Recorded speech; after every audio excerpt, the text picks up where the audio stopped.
I'm gonna make your programs run 100 times faster using one simple trick, memoization. No, I didn't pronounce memorization wrong. Memoization is a simple change you can make to looping code so that it remembers about the previous loops. While this can't make every loop or program better, when it can be used, the impact is huge. Let's break it down with our best bud, Mr. Fibonacci and his sequence. One way you can write the Fibonacci sequence is using something called recursion. If you want to learn more about recursion, check out this video right here.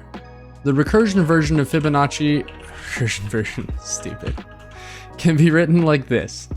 If n is less than or equal to 1, then we're just going to return n, and otherwise we're going to return Fibonacci n minus 1 plus Fibonacci n minus 2.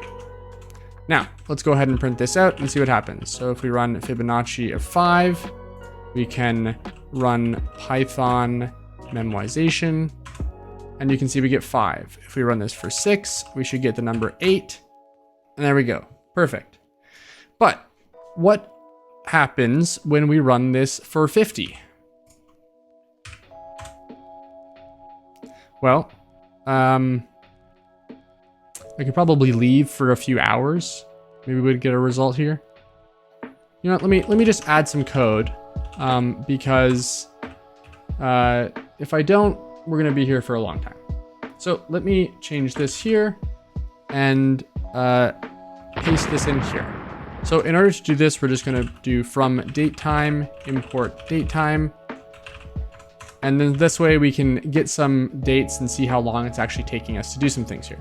So let's maybe change this to 20 and see how long it takes, just to test this out. Okay, it took under a second. Perfect. What about 37? 5 seconds. Okay, what about 40?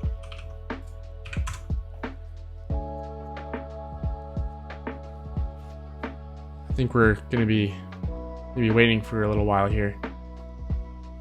Oh, there we go. 22 seconds. Pretty sweet. Not so shabby.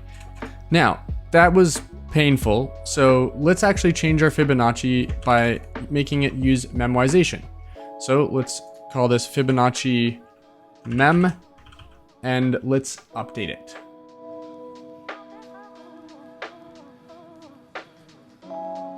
So basically what this is actually doing is just doing the same thing before. We have our simple base case, and then, but instead of actually going down here and looping over it everything again, we're just saying that if we have this value in the list, basically if we already have all of these values, then just return whatever we have stored in the list.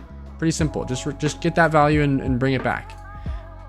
But if we don't have that value, then go get the 2 values we need from it, because the n-1 and the n-2 will already be in that list. So it's just gonna, n-1 will get called, it will go in here, it will say that it's not less than or equal to 1, and then it will find that it is in the list, and then it will return. So it's basically returning instantly.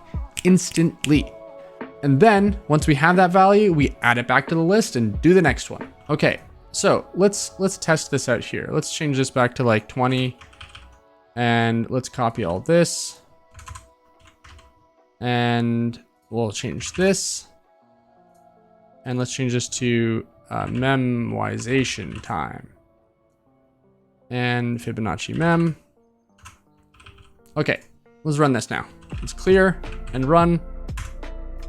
Okay, so the memoization time took no time. Interesting. Let's change them both to 25.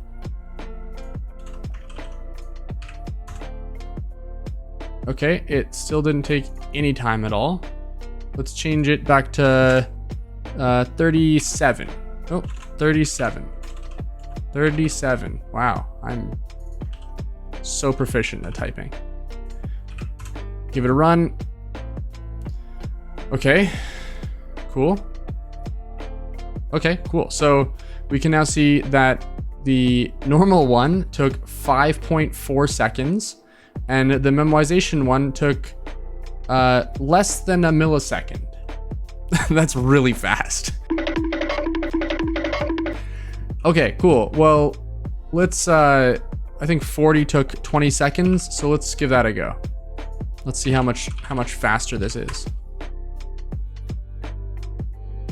It took 1 microsecond longer for the memoization instance, and it took 16 seconds longer for the non-memoization version.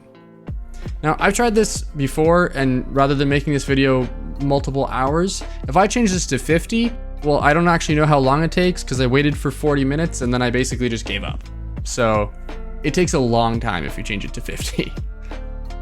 We just made a copy of a function that took basically forever to run, and using memoization, we had it run the exact same thing in under a millisecond, like 500 microseconds. It's like faster than I can like do math in my head. Probably. Actually, definitely. It's definitely faster than I can do math in my head. So if you want to stick around and learn how to make your code faster, or just learn cool stuff that you can do with code or computers in general, then smash that subscribe button and be notified for when new stuff comes out. Drop a comment down below because engagement is helpful. And if you have any questions, please leave them down there and I will happily go over them and answer basically any kind of questions you guys might have. That's it for this video. Remember, I'm Jake. You're awesome. Thanks for watching. Cheers.